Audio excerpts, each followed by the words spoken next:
पिता और पुत्र और पवित्र आत्मा के नाम पर आमीन। सबों को जय यीशु। प्रभु यीशु क्रिस्त में प्यारे भाइयों और बहनों, आज हम मनन चिंतन करेंगे सुक्ति ग्रंथ अध्याय 16 वाक्यांश 24 पर, जहाँ पर वचन इस प्रकार कहता है, मधुर वाणी मधुमक्खी का छत्ता है, वह मन को आनंद और शरीर को स्वास्थ्य प्रदान करता है। Hallelujah hallelujah. मधुर वाणी मधुमक्खी का छत्ता है। ये जो ईश्वर का वचन है, ये मधुर वाणी का छत्ता है, एक स्रोत है, एक जरिया है, सब कुछ वचन है। यदि हम दूसरों को अच्छी चीजें बोलेंगे, अच्छे शब्द कहेंगे, वचन के अनुसार बात करेंगे, वचन जैसा कहता है दूसरों का आदर करे, सम्मान करे, दूसरों से प्रेम करे, दूसरों को स्वीकार करे, दूसरों को क्षमा करे, दूसरों से मेल मिलाप बनाए रखे। ये सब हमारे बोलने से, हमारे आचरण से, हमारे व्यवहार से होता है। यदि हम जो शब्द बोलते हैं उसमें मिठास नहीं है, मधुरता नहीं है, तो आपके रिश्तों में, उस वार्तालाप में ना आनंद होगा, ना उमंग होगा, ना खुशी होगी, ना मिठास होगी, ना शांति होगी।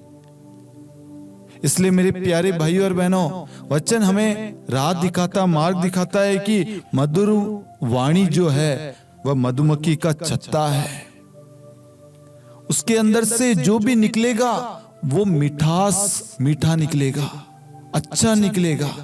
हमारे मुख से जो शब्द निकल रहे हैं हमें देखना है, अच्छे निकल रहे हैं, मधुर मिठास से भरे निकल रहे हैं या नहीं।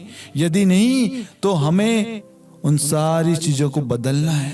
हमारे मुख से जो शब्द निकले वो मधुर और मिठास भरे हो, दूसरों के हित के लिए हो, अच्छाई के लिए हो।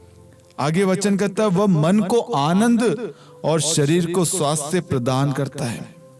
यदि हम अच्छी चीजें बोलेंगे, अपने अंदर से अच्छी चीजें निकालेंगे, तो वो हमें भी और सामने वाले को भी आनंद देगा, उनको शांति देगा, उनको सांत्वना देगा। आप भी अच्छी चीजें विश्वास करेंगे, अच्छी चीजें बोलेंगे, अच्छी चीज सुनेंगे, अपने अंदर से, अपने भंडार से अच्छी चीजें निकालेंगे, तो दूसरों को क्या मिलेगा? ब्लेसिंग मिलेगी, खुशियां मिलेगी, शांति मिलेगी, उमंग मिलेगा, उनको कृपाएं मिलेगी। क्यों? क्योंकि ईश्वर का वचन के द्वारा आप बोल रहे हैं, ईश्वर के शब्दों को आप अपने मुख पर रख रहे हैं। यदि आप ईश्वर के बताए हुए मार्ग पर, ईश्वर के बताए हुए राह पर चलते हैं, ईश्वर के कथनानुसार, ईश्वर से जुड़कर, ईश्वर से मांगकर आप प्रार्थना करते हैं, शब्द बोलते हैं ईश्वर की अगुवाई में, तो वहां पर वो शब्द दूसरों के हित में, दूसरों को आनंद देने वाला, दूसरों को जोड़ने वाला, दूसरों को उठाने वाला, दूसरों को आशीष देने वाले, दूसरों को खुशी देने वाले शब्द होंगे। और वह शब्द दूसरों को राहत देगा, दूसरों को मार्ग दिखाएगा, दूसरों को चंगाई देगा। मैं आपको एग्जाम्पल बताना चाहता हूं। जैसे कोई व्यक्ति बीमार है, हॉस्पिटल में आप मिलने जाते हैं, या घर में कोई बीमार है, पड़ोस में कोई बीमार है, आप उसके पास में मिलने जाते हैं, तो अधिकांश लोग क्या कहते हैं? तुम्हें कुछ नहीं होगा, तुम चिंता मत करो, तुम्हें कुछ नहीं होगा, तुम डरो मत।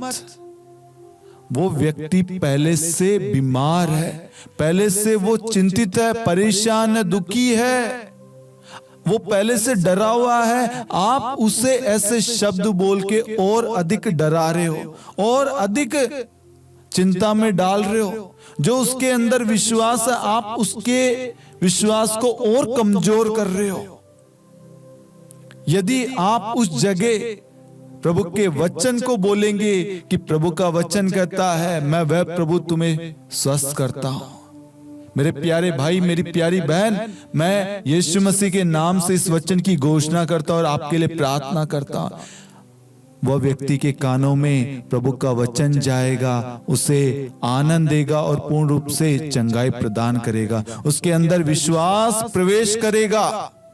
हमें हर जगह, हर क्षण देखना है हम दूसरों के हित के लिए, दूसरों के अच्छाई के लिए, दूसरों के राह के लिए, मार्ग के लिए, दूसरों को आगे बढ़ाने के लिए शब्द बोल रहे हैं या उनको गिराने के लिए? हम अपने अंदर से कैसे शब्द निकाल रहे हैं, हमें उन शब्दों पर ध्यान देना है। यदि कोई व्यक्ति आपसे प्रार्थना करने के लिए आता है, आपसे राह मांगता है, मार्गदर्शन मांगता है, आप उसको प्रभु के वचन के द्वारा राह दिखाएं कि प्रभु कहता है चिंता मत कर, मैं तेरे साथ हूं, डर मत। और यदि आप उस जगह अपने शब्दों को रखेंगे, तेरे साथ ऐसा होगा, तू मर जाएगा, तेरे साथ ऐसा होने वाला है, वो होने वाला है, ये होगा, नहीं, उससे हमें प्रभु से दूर नहीं, हमें प्रभु के करीब लाना है, प्रभु की उपस्थिति का अनुभव कराना है, प्रभु के प्रेम के बारे में, प्रभु के सामर्थ्य, शक्ति, बल के बारे में बताना है। प्रभु तोड़ने के लिए नहीं, जोड़ने के लिए आया है। प्रभु निराशा के लिए नहीं, आशा के लिए आया। प्रभु गिराने के लिए नहीं, उठाने के लिए आया है। प्रभु बीमारी के लिए नहीं, प्रभु बीमारी से चंगाई प्रदान करने के लिए। और हम क्या कर रहे हैं? हम उन सब को प्रभु से दूर करते हैं अपने शब्दों के द्वारा। इसलिए मेरे प्यारे भाइयों और बहनों, वचन कहता है निरोगियों को नहीं, रोगियों को वैद्य की जरूरत होती है। हम सब एक जरिया है उन सारे लोगों को जिनको प्रभु के मार्गदर्शन की, प्रभु की उपस्थिति की, प्रभु की प्रार्थना की, प्रभु के वचन की, प्रभु की चंगाई की, प्रभु की छुटकारे की, प्रभु के मार्गदर्शन की, प्रज्ञा की, पवित्र आत्मा के अभिषेक की, बल की जरूरत है। उन सब के लिए हम एक मध्यस्थ बने, एक जरिया बने और उन सबको प्रभु के वचन के द्वारा प्रभु के करीब लाएं, प्रभु को उनको सौंपे, प्रभु से उनके लिए प्रार्थना करें।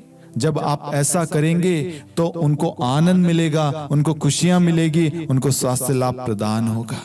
मैं आशा करता हूं कि आज के प्रार्थना, आज के वचन के द्वारा प्रभु ने आपको प्रेरणा दी है कि हम अच्छी चीजें बोले, अच्छी चीजें करें, अपने अंदर से मधुर वाणी, मधुर शब्द बोले, दूसरों के हित के लिए, दूसरों के विश्वास के लिए, दूसरों के भरोसे के लिए, दूसरों को आगे बढ़ाने के लिए, दूसरों को उठाने के लिए शब्द बोले।